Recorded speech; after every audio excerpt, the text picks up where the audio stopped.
Hello friends, आपका स्वागत है आरएस क्लासेस में।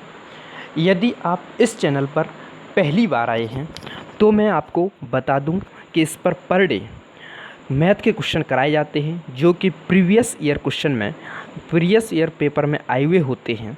इसलिए यदि आपने ये चैनल अभी तक सब्सक्राइब नहीं किया है तो आप सब्सक्राइब कर लें, जिससे कि आपको पर डे की अपडेट मिलती रहे। हम अपने क्वेश्चन की ओर बढ़ेंगे। पहला क्वेश्चन हम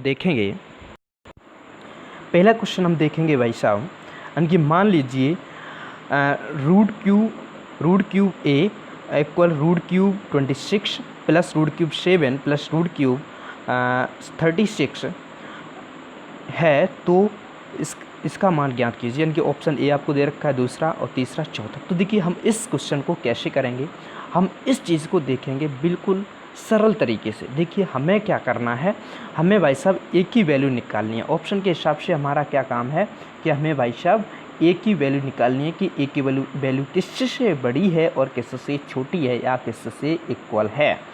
तो भाई साहब हम इससे कैसे करेंगे, देखिए क्यूब रूट की अगर बात कर रहा है तो हम क्यूब रूट निकालेंगे। हमें देखिए 26 का क्यूब रूट पता नहीं है, और ना ही हमें 7 का क्यूब रूट पता है, और ना ही हमें 36 का क्यूब रूट पता है। तो भाई साहब हम इसका मान कैसे निकालेंगे, हम देखेंगे।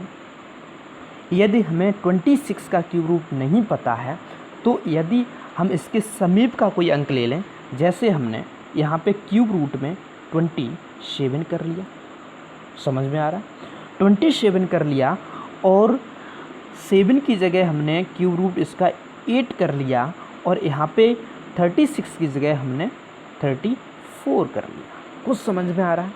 इसमें हमने क्या किया, ये क्यूब रूट में है, ठीक है, ये भी भैया क्यूब रूट में है, ठीक है, ये भी भैया क्यूब रूट में है। हमने क्या किया, इसकी समीप वाली संख्या ली, यानी कि अब हमने जो ली है ना वो बड़ी है, जो इसमें अंक है ना इससे बड़ी है। यानी कि इससे पता चलता है कि जो ए का मान आएगा वो बड़ा आएगा। समझ रहे बात को। तो अब हम इसे खोलेंगे तो 27 का क्यूब रूट निकलेगा भैया 3, 3 तरफ 9 3 27, 3 निकलेगा, प्लस इसका क्यूब रूट निकलेगा 2 8 का, प्लस 34 यानी कि 64 का क्यूब रूट निकलेगा भाई 4। ये बात बनी। अगले क्वेश्चन यानी कि आगे की तरफ बढ़ेंगे। अगला हमारा है कि 3 2 और 4 आपका होता है भैया 3 2 5 और प्लस 9 आपका हुआ। ये भैया क्या है, ये क्यूब रूट ए का मान है, ये हमें पता चला। क्यूब रूट ए का मान भैया 9 है, तो हम अगर ए का मान निकालेंगे तो आपका रहेगा यानी कि 9 का क्यूब। ये दोनों तरफ क्यूब किया तो 9 का क्यूब, और 9 का जो क्यूब होता है ना, 9 का क्यूब जो होता है वो होता है 729। इससे हमें पता चला कि ए की जो वैल्यू है वो 729 से भैया कैसी होगी, कम होगी, क्योंकि हमने यहाँ पे जो लिया था इसके क्यूब वो उससे बड़े लिए थे। समझ रहे बात को। अब हम अपने क्वेश्चन की तरफ बढ़ेंगे, वो ऑप्शन की तरफ बढ़ेंगे। ऑप्शन क्या कह रहा है, ऑप्शन में देखिए हमें ये पता चल गया कि हमारी ए की वैल्यू है ना वो हमारी कम होगी 729 से, हमें ये पता चला। ऑप्शन की तरफ बढ़ेंगे, अगर इससे ऑप्शन में मिल रहा है तो अच्छी है। पहला ऑप्शन कह रहा है कि ए की वैल्यू 729 से कम है और इससे अधिक है, किंतु 216 से अधिक है। ठीक है, कुछ बात अच्छी है। दूसरा ऑप्शन कह रहा है कि ए की वैल्यू 216 से कम है, ये तो ऑप्शन गलत ही हुआ भैया, 729 से कम है। तीसरे ऑप्शन में कह रहा है कि ए की वैल्यू 729 से कम ज़्यादा है, ये ऑप्शन आपका गलत हुआ। ये कह रहा है फोर्थ कि 729 के इक्वल है। भैया अगर यहाँ पे 27 8 और 34 वो 64 होते तो आपकी वैल्यू 2729 होती, यानी कि 729 होती, तो ये भी ऑप्शन गलत है। यानी कि ऑप्शन इसका जो राइट है वो है ऑप्शन ए।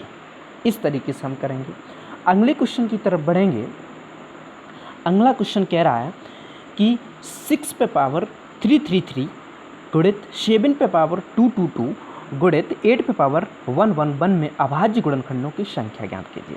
सबसे पहले हम जानेंगे कि सबसे छोटी अभाज्य संख्या कौन सी होती है। भाई साहब, सबसे छोटी अभाज्य संख्या हमारी 2 होती है, और उसके बाद आपका होता है 3, उसके बाद 5। यानी कि अभाज्य संख्याएं वो संख्याएं होती हैं जिसमें या तो खुद से भाग चला जाए या एक का भाग जाए और अन्य किसी संख्या का भाग न जाए, वो आपकी अभाज्य संख्याएं होती हैं। तो 2, 3, 5, 7, 11 इस तरीके से ये अभाज्य संख्याएं होती हैं। तो हमें पूछा कि अभाज्य गुणनखंडों की संख्या कितनी है, तो हम 2, 3 यानी कि जो 6 है ना, 6 को हम 2 × 3 हम लिख सकते हैं। 2 × 3 हम लिख सकते हैं। 2 × 3 पे पावर अब आपका हो जाएगा 3, 3, 3, कोई दिक्कत। मल्टीप्लाई 7 भैया देखो एक अभाज्य संख्या है, कोई दिक्कत नहीं है, 2, 2, 2 आप लिखे रहने दीजिए। यहाँ पर हम क्या करेंगे, यहाँ पे भैया ये 2 का क्यूब है, ये क्या है भैया 2 का क्यूब है, या तो हम 2 पे क्यूब लगा लें, 2 पे क्यूब लगा लें, उसके बाद 1, 1, 1 करें, या 2 को 3 बार लिख लें, एक ही बात है। अब देखिए इस पे भैया क्या करेंगे, 2 पे पावर अलग रहेगा, 2 पे पावर अलग क्यों रहेगा। मल्टीप्लाई 3 पे पावर भी अलग रहेगा। मल्टीप्लाई 7 पे पावर भैया आपका क्या है 2, 2, 2 है। मल्टीप्लाई यहाँ पे भैया 2 का ऊपर मल्टीप्लाई हो जाएगा तो 3, 3, 3 रहेगा, कोई दिक्कत नहीं ना। अब जो ऊपर वाले जो घात है ना वो हम ऐड कर लें तो 3, 3, 3 और 3, 3, 3 आपका क्या हो जाएगा भैया 6, 6, 6 हो जाएगा। और यहाँ पे आपका 2, 2, 2 यानी कि 8, 6, 6 हो गया। अब 8, 8, 8 हो गया और आपका हो जाएगा 3, 3, 3।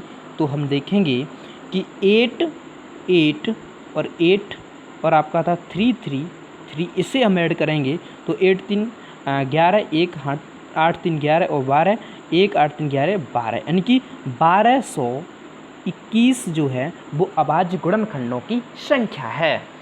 तो हम ऑप्शन नंबर यानी कि 1221 ऑप्शन नंबर फर्स्ट की तरफ जाएंगे। Option number first is right answer. अगले क्वेश्चन की तरफ बढ़ेंगे। अगला क्वेश्चन भैया क्या कह रहा है, अगले क्वेश्चन की तरफ बढ़ेंगे। अगला क्वेश्चन आपका ये कह रहा है, अगला क्वेश्चन आपका है, एक मिनट, अगला क्वेश्चन भी आप पढ़ें। अगला क्वेश्चन कह रहा है कि किसी मिश्र धातु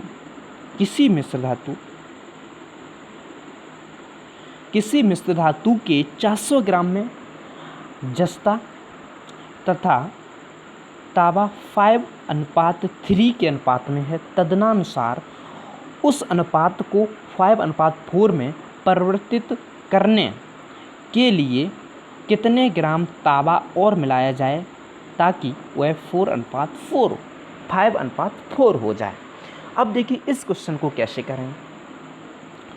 एक मिश्र धातु इसमें 200 ग्राम में भैया जस्ता तथा तांबा कितना था 5:3 था, उसमें कुछ परिवर्तित किया गया और उसमें कितना ग्राम तांबा मिलाया गया जो कि रेशियो इतना हो जाए। देखिए सबसे पहली बात हम रेशियो देखेंगे भैया कितना था 5:3, यानी कि अगर हम ऐड करेंगे तो ये हमारे निकल के आएगी 5 और 3 यानी कि 8 यूनिट। कोई संख्या 8 यूनिट है, 1 यूनिट थी अगर, और पूरा कितना था भैया 400, पूरा आपका 400 था तो 1 यूनिट की बात करेंगे तो 8 पंजे 40 यानी कि 50 आपका रहेगा, 50 आपका रहेगा, ये बात आपको पता है 50 आपका रहेगा। तो अब इसमें जस्ता और तांबे की संख्या हम निकाल लेंगे। जस्ता भैया 5 यूनिट था तो जस्ता आपका हो गया 250, ठीक, और आपका जो तांबा है तांबा आपका हो गया 15 यानी कि 150। कोई दिक्कत नहीं ना। ये हमारा रेशियो हो गया, यानी कि इसका 250 और इसका 150 आपका रेशियो है। अब हम देखेंगे, अब हम क्या करेंगे कि अब हमें क्या करना, अनुपात को यानी कि तदनुसार उस अनुपात को 5:4 में परिवर्तित करने के लिए तांबा मिलाना है। भैया ताबा हमारा कितना 150 है और हमें भैया रेशियो चेंज करना है 5:4 का। तो हम देखेंगे कि 5:4 कैसे चेंज करेंगे। तो देखो इसका जो है 250 जो है वो तो इतना ही रहना है और हमें चेंज किसका करना है, इतना करना है। भैया 1 यूनिट इसमें ऐड हो रही है, आप देखेंगे कि 3 से भैया यूनिट 4 हो रही है, जबकि हमारा 1 यूनिट इक्वल 50 था। यानी कि यदि हम इसमें 50 ऐड कर दें तो आपका भैया पूरा कितना हो जाएगा, 450 हो जाएगा। 450 हो जाएगा तो 450 आपका हो जाएगा और यहाँ पे भैया यूनिट आपकी कितनी हो जाएगी, यानी कि 9 यूनिट हो जाएगी। और 9 यूनिट अगर हम देखें और 450 आपका रहा तो 1 यूनिट आपका इक्वल कितना रहा भैया, 50 रहा।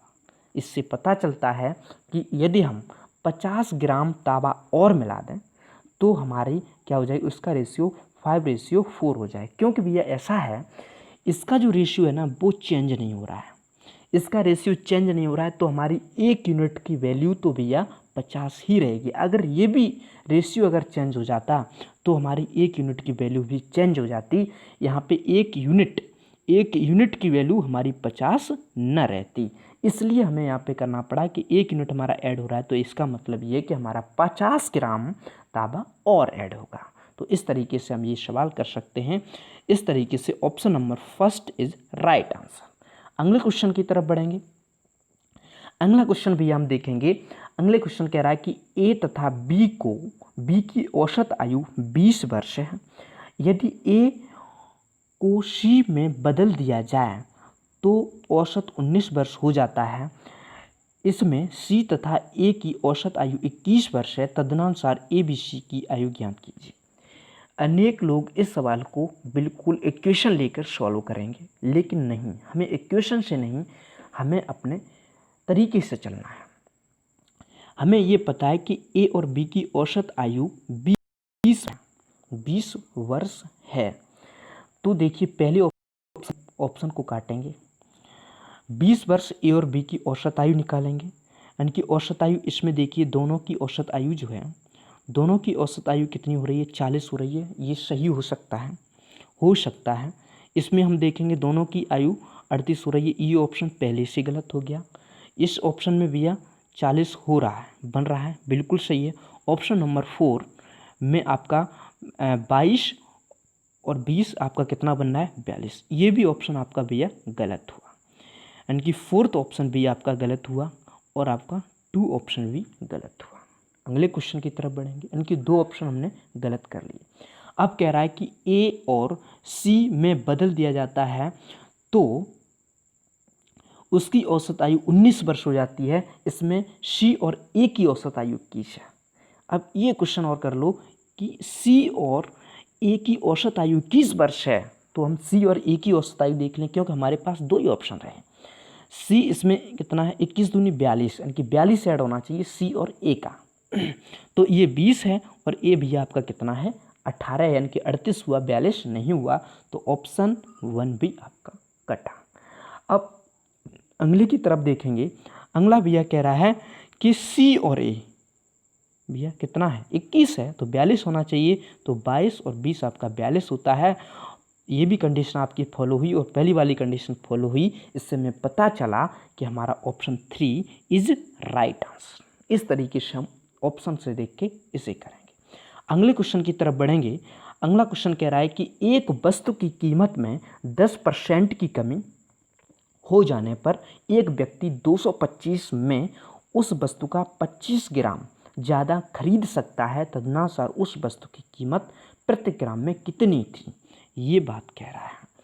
तो देखिए सबसे पहले वो 10% की कमी आई तो भैया कितना ज़्यादा खरीद रहा है, 25 ग्राम। तो हम क्या करेंगे कि 10% इक्वल हम मानेंगे 25 ग्राम, ठीक है। 25 ग्राम मानेंगे तो अगर हम यहाँ पे 100% बनाएंगे तो आपका हो जाएगा 250 ग्राम। ये अब खरीदने लगा, यानी कि कमी हुई भैया। जब कमी हुई 10% की तब वो खरीदना, ये प्रेजेंट में आ गया, तो वो खरीदने लगा 250। यानी कि इससे पहले कितना खरीदता था, इससे पहले वो खरीदता होगा, यानी कि 25 कम खरीदता होगा, तो वो 25 में से हम माइनस कर देंगे तो आपका खरीदता भैया कितना होगा 225 ग्राम। समझ में बात आई। तो वो 225 ग्राम खरीदता होगा, तो 225 ग्राम खरीदता होगा और कितने रुपए में, 225 रुपये में। तो इसका मतलब ये हुआ कि 225 रुपये में खरीदता होगा 225 ही ग्राम। तो एक किलो की कीमत जो है वो कितनी हुई भैया, 1 रुपये। 1 रुपये इसकी कीमत हुई। पहले वाले की बात कर रहा है कि कीमत प्रति किलोग्राम में कितनी थी, क्योंकि अभी प्रेजेंट में ये निकल के आया, प्रेजेंट में ये वाला निकल के आएगा कि 10% इक्वल ये वाला। और प्रेजेंट जब हम फ्यूचर वो पास्ट में जाएंगे कि कितनी थी, तो 25 हमें घटाना पड़ेगा, क्योंकि 10% की जब कमी हुई तो हमारा इतना ज़्यादा आने लगा। तो इस तरीके से ऑप्शन जो आंसर 1 है, यानी कि option 2 number is right answer. अगले क्वेश्चन की तरफ बढ़ेंगे। अगला क्वेश्चन भैया कह रहा है कि यदि x, y, z 3 धनराशियाँ हैं, 3 धनराशियाँ हैं x, y और z। ये पता चला कि x, y, z हमारी 3 धनराशियाँ हैं और इस प्रकार की हैं कि एक ही अवधि के लिए एक जैसी साधारण ब्याज दर पर x, y के साधारण ब्याज के बराबर है और z, y के साधारण ब्याज के बराबर है, तदनुसार निम्न में से सही कौन सा है। देखिए क्वेश्चन ये कह रहा है कि समय आपका बराबर है, समय भी आपका क्या है, बराबर है, और x जो है, x वैल्यू है ना, वो y के साधारण ब्याज के बराबर है और z की जो वैल्यू है वो y के साधारण ब्याज के बराबर है। ये बात कह रहा है। तो सबसे पहली बात हम देखेंगे कि साधारण ब्याज यानी कि सिंपल इंटरेस्ट, ऐसे हम करेंगे कि जो सिंपल इंटरेस्ट होता है यानी कि साधारण ब्याज इक्वल आपका होता है भैया जो मूलधन, क्या होता है, मूलधन गुणित दर गुणित समय अपॉन 100। ये आपका सवाल होता है, ये आपका फॉर्मूला होता है साधारण ब्याज का। वो कह रहा है कि y के साधारण ब्याज के बराबर है x जो है ना, x भैया आपका क्या है, y के साधारण ब्याज। तो y का साधारण ब्याज निकालेंगे, दर हमने r मान ली, समय हमने t मान लिया, अपॉन 100 कर लिया, कोई दिक्कत। अगले क्वेश्चन की तरफ बढ़ेंगे। अगला क्वेश्चन कह रहा है कि जो z है, z भैया क्या है, y के साधारण ब्याज के बराबर है। वही बात कह रहा है कि फिर y के भैया क्या है, y के साधारण ब्याज के बराबर है। तो y के हम भैया साधारण ब्याज करेंगे, वही चीज़ आएगी r मल्टीपल t अपॉन 100, कोई दिक्कत नहीं ना। यानी कि हमें ये पता चला कि x का साधारण ब्याज, जो y का साधारण ब्याज है वो x के बराबर है और z जो है वो y के साधारण ब्याज के बराबर है। दोनों बात पता चलिए। अब देखिए, अब हम क्या करेंगे, यदि हम ये बात आपको ध्यान हो, ये बात आपको अगर ध्यान हो कि यदि, अब देखिए अगर हम इससे और सॉल्यूशन करें तो हम क्या करेंगे, इसमें इसका भाग दे देंगे, यानी कि ये जो हमारी इक्वेशन है इसमें इसका भाग दे देंगे। तो आपका x बटे z इक्वल भैया आपका क्या रहेगा, यानी कि 1 रहेगा। इससे हमें पता चला कि x इक्वल z रहा, इससे हमें पता चला। इसमें देखिए कोई भी ऑप्शन अगर ऐसा है कि जो हमारी वैल्यू को सॉल्व कर रहा है, क्या है, नहीं ना, अभी हम इससे नहीं निकाल सकते। देखिए इस क्वेश्चन में एक मिस्टेक है थोड़ी सी ये है, यहाँ पे y होना चाहिए था और यहाँ पे x होना चाहिए था, यानी कि y x के साधारण ब्याज के बराबर है। तो यहाँ पे ना, यहाँ पे आपका y होता और यहाँ पे भी आपका x होता। उसके बाद अब हम डिवाइड करेंगे, अब हम क्या करेंगे, डिवाइड करेंगे। तो अब हम डिवाइड करेंगे तो भैया आपका क्या निकल के आएगा, ये हमारा निकल के आएगा कि अब हमारा x इधर था अपॉन इधर भैया क्या था, इधर आपका क्या था, z था, और यहाँ पे हमने क्या माना था, x माना था। एक मिनट, देखो यहाँ पे हमने क्या माना था, y माना था, और यहाँ पे भैया x माना था। तो अब हमारा जो निकल के आएगा, एक मिनट, यहाँ पे y माना था, ये x माना था, ठीक। तो अब y जो है वो x के साधारण ब्याज के बराबर है। तो y जो है ना वो x के x into r into T upon 100 रहेगा। यहाँ पे हमारा z जो है, z भैया जो है वो हमारे y के साधारण ब्याज के बराबर है। R into T upon 100। अब हम भाग देंगे तो हमारा आ जाएगा बाई अपॉन जेड इक्वल, ये सब कटेगा यानी कि एक्स अपॉन बाई, ये हमारा रहेगा। तो अब हम इक्वेशन को मल्टीप्लाई कर देंगे तो आपका रहेगा by square equal X Z, by square equal X Z, ये आपका आंसर रहेगा। तो ऑप्शन नंबर 4 हमारा कह रहा है y square equal X Z, कि option number 4 is right answer. अगले क्वेश्चन की तरफ बढ़ेंगे। अगला क्वेश्चन भैया कह रहा है कि मोहन ने अपनी घड़ी 10% हानि पर बेची, यदि उसने उसी को 45% अधिक में बेचा होता तो 5% का लाभ मिला होता, तो ना सर इस घड़ी का विक्रय मूल्य कितने रुपए था। विक्रय मूल्य कितने रुपए था, यानी कि हानि पर बेची। जब 10% हानि की बात करेंगे तो भैया 90% की तरफ जाएंगे, 90%।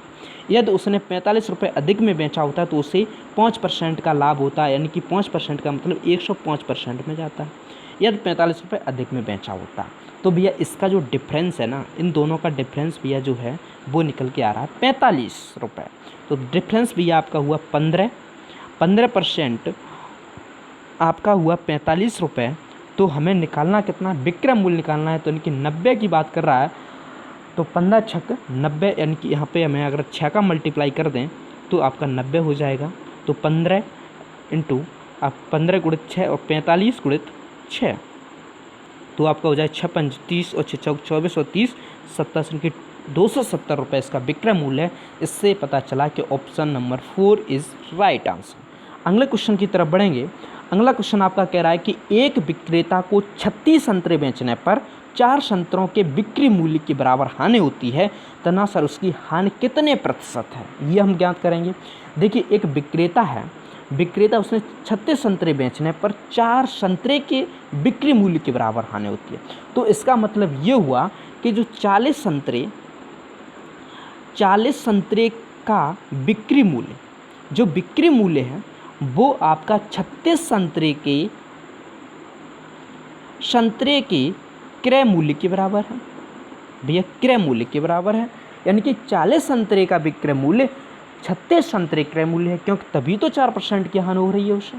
ठीक है, तो अब हम क्या करेंगे, जब उसने विक्रय मूल्य हम नीचे रखेंगे और हानि भैया कितना हुआ, 4 का हुआ मल्टीप्लाई 100, तो 4 से ये कटा और इससे ये कटा, तो आपका आंसर हुआ 10%। ये समझ में आया, यानी कि 36 संतरे बेचे, विक्रय जो 40 संतरे का विक्रय मूल्य हुआ, यानी कि 40 संतरे का विक्रय मूल्य हुआ 36 संतरे के क्रय मूल्य के बराबर।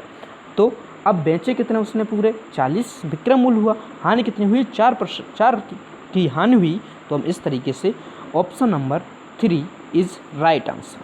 अगले क्वेश्चन की तरफ बढ़ेंगे। अगला क्वेश्चन भैया कह रहा है कि 30% तथा 20% की क्रमिक छूटें कितने प्रतिशत की एकल छूट के बराबर है। देखिए एकल छूट बता रहा है, यानी कि एकल छूट ज्ञात करेंगे। देखो ये दो तरीके से कह सकते हैं। यदि हम 30 की फ्रैक्शन लिखें, पहला तरीका सीधा है, आपका एक फॉर्मूला होता है कि x + y minus XY upon 100, ये फॉर्मूला होता है। इसमें आप मान रख लें, आपकी हानि निकल आएगी। मान रखेंगे भैया, मान रखेंगे आपका 3 + 20 माइनस 30 × 20 अपॉन 100, 2 0 से 2 0 कटेंगे, 3 दूनी 6 और ये आपका हो जाएगा कितना, ये आपका हो जाएगा 50, क्योंकि 50 माइनस 6 = 44, ये आपका रहे 44% हानि हुई। एकल छूट है, यानी कि एक छूट की बात कर रहा है, छूट हुई।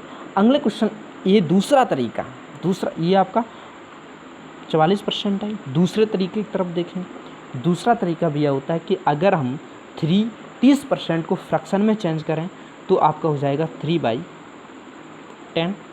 2% को भैया फ्रैक्शन में चेंज करें तो आपका यानी कि हो जाएगा 20 पंजे 101/5। अब क्रमिक छूट की बात कर रहा है, क्रमिक छूट में जाएंगे तो भैया 10 में भैया छूट कितनी मिली, 3 मिली। तो इसका मतलब ये हुआ कि 10 था, उसमें भैया 3 छूट मिली, यानी कि 7 रह गया। उसके बाद यहाँ पे 5 था, एक छूट मिली यानी कि 4, यानी कि 5 था और छूट भैया एक मिली तो रह गया कितना 4 आपका रह गया है। अब देखिए 4 आपका रह गया भैया, क्रमिक छूट थी।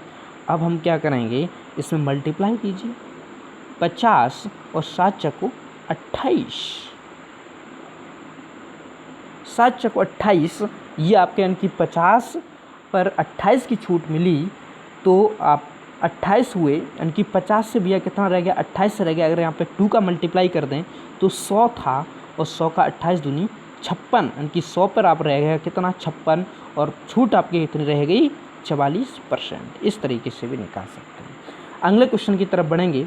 अगला क्वेश्चन भैया कह रहा है cos 1 degree, cos 2 degree, cos 3 degree, cos 4 degree dot dot dot dot cos 100 degree का गुणनफल किसके बराबर होगा।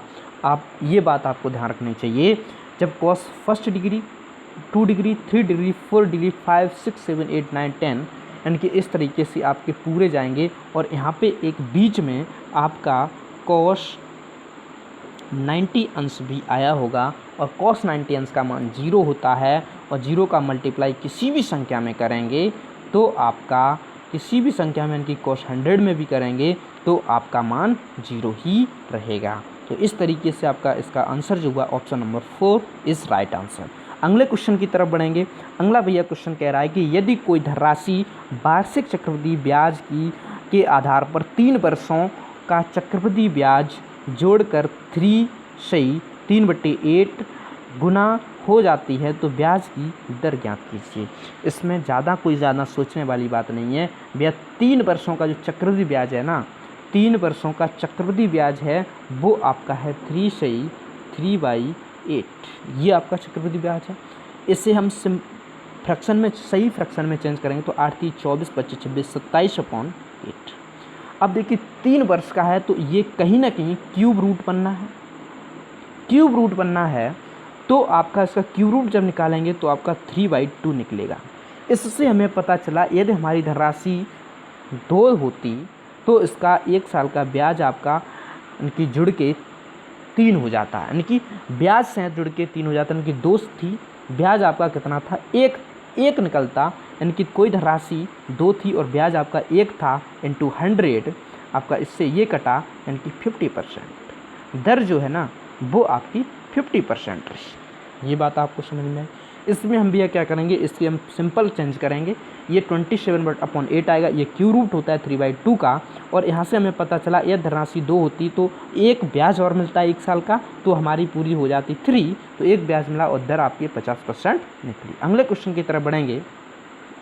अगला भैया क्वेश्चन कह रहा है यदि a² + b² + c² equal ab + bc + ca हो तो इसका मान ज्ञात कीजिए। देखिए ये अलजेब्रा का क्वेश्चन है, इससे हम कैसे करेंगे, वैसे फार्मूला से इसे कर सकते हैं लेकिन हम शॉर्ट ट्रिक से करेंगे। शॉर्ट ट्रिक से हम क्या करेंगे, a, b और c की वैल्यू पुटअप करेंगे जो हमारी दोनों ये इक्वेशन सॉल्व हो जाए।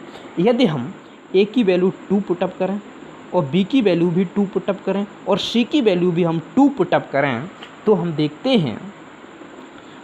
हैं कि यहाँ पे भैया कितना हो रहा है 2 दूनी 4 प्लस 2 दूनी 4 प्लस 2 दूनी 4 इक्वल आपका हो रहा है 2 से। अब ए और बी और सी की तीनों की वैल्यू 2 है तो 2 दूनी 4 प्लस 2 दूनी 4 प्लस 2 दूनी 4, यानी कि फ्रैक्शन हमारी सेटिस्फाई हो रही है। जो ऊपर समीकरण दे रखा है ये हमारा सेटिस्फाई हो रहा है। इसका मतलब हमारे ए और बी और सी तीनों की वैल्यू भैया 2 हैं तो हम यहाँ पे आप रख देंगे। इसका मान पूछा हुआ है तो ए की वैल्यू 2 रखेंगे, सी की वैल्यू 2 रखेंगे और बी की वैल्यू भी 2 रखेंगे तो 2 4/2 यानी कि 2 दूनी 4, यानी कि option number 2 is right answer. इस तरीके से हम इसे करेंगे। अगला क्वेश्चन हम देखेंगे। अगला क्वेश्चन भी यह कह रहा है कि यदि sin 7x cos 11x हो तो tan 9x + cot x का मान ज्ञात कीजिए। देखिए यहाँ पर भी हम अगर कोई x की वैल्यू पुटअप करें फिर भी हम निकाल सकते हैं, x की वैल्यू अगर हम पुटअप करें फिर भी निकाल सकते हैं कि देखिए cos का मान कहाँ कहाँ बराबर हो सकता है। तो यदि वो हम ना पुटअप करें तो या हम सीधे खोल दें, जैसे आपका हुआ यानी कि sin 7x इक्वल, इसे हम साइन में ही चेंज करें साइन तो आपका 90 - 11x हो जाएगा। ये चेंज हुआ, साइन से हटा और 11x आपके उधर पहुंचेंगे तो आपको हो जाएगा 18x 18x इक्वल 90 आपका हुआ। तो 18 पंजी 90, इनकी x की वैल्यू आपकी कितनी आई 5 आई। अब यहाँ पे हम पुटअप करेंगे इसकी वैल्यू, x की वैल्यू भी आप 5 पुटअप करेंगे, 9 पंजे 45 और 9 पंजे 45, यानी कि tan 45 और cot 45 आपका रहेगा। tan 45 का मान 1 होता है और cot 45 का मान होता है, दोनों को ऐड करके भी आपका 2 आंसर आएगा, यानी कि option number 2 is right answer. Option 2 is right answer. अगले क्वेश्चन की तरफ बढ़ेंगे।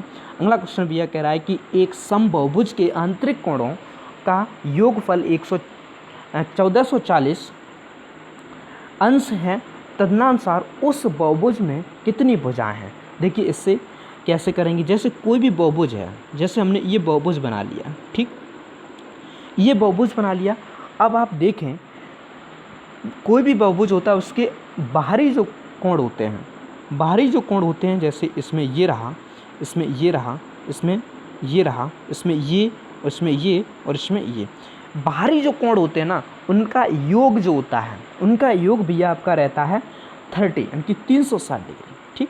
अब अंदर का भाई साहब क्या होता है, अंदर का हमें पता चलना चाहिए कि अंदर का कितना है। तो भैया जो 36 से उनकी टोटली ऐड होता है, बाहरी का जो टोटली ऐड है ना वो 36 होता है। तो हम क्या करेंगे, अब इसमें आंतरिक भी कोण होते हैं सबके, तो देखिए इसमें क्या आंतरिक कोणों का योगफल बताया गया, जो आंतरिक कोण है ना इनका योगफल बताया गया इतना है।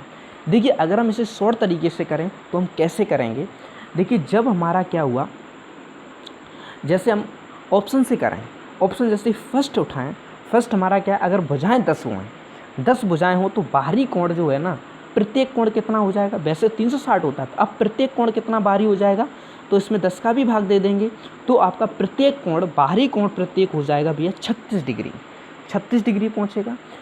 तो अब देखिए ये जैसे है, इसमें ये जैसे है आपका यहाँ पे हम देखेंगे, आपको दिखाएंगे कि जैसे ये बना था, ये भाई साहब बना था, जैसे ये है, ये हमने निकाला 36 डिग्री है, तो भैया ये जो बचेगा वो कितना बचेगा, क्योंकि ये पूरा 180 है, तो ये जो बचेगा वो 144 तो बचेगा। ये 144 इनकी आंतरिक का एक कोण कितने का है, 144 का है।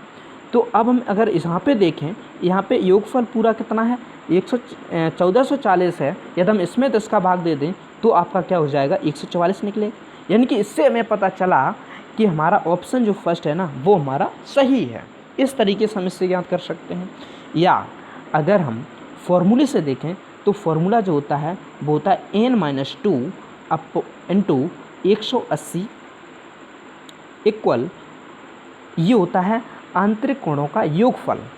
आंतरिक कोणों का योगफल होता है, आंतरिक कोणों का योगफल कितना है, 1440 है। ये आपका आंसर वो होता है, ये होता है n-2 मल्टीप्लाई 180। अगर एक कोण की बात करें, आंतरिक का एक कोण, तो इसमें n का हम भाग देख सकते हैं, लेकिन हमारा योगफल है इसलिए हम भाग नहीं देंगे। तो हमारा n-2 मल्टीप्लाई 180 इक्वल 1440 रहेगा। हम काटेंगे इसे और 18 144 और आपका हो जाएगा n-2 इक्वल 8, तो आपका n इक्वल बचेगा 10, यानी कि आंसर जो रहेगा वो 10 रहेगा। Option first is right answer. इस तरीके से हमारे ये कुछ महत्वपूर्ण क्वेश्चन सॉल्व हुए। हम आपको एक बार फिर बता दें, यदि आपने वीडियो देखी और आपको वीडियो अच्छी लगी तो आप इस वीडियो को लाइक करें, शेयर करें, लाइक करें भैया, इस वीडियो को भैया लाइक करें और इसे भैया शेयर भी करें। और यदि आपको इस चैनल को अभी तक सब्सक्राइब नहीं किया है तो इसे भाई साहब सब्सक्राइब भी करें, जिससे कि आपको पर डे की अपडेट मिलती रहे और आप इसका एंजॉय ले सकते हैं। Thank you for watching this video.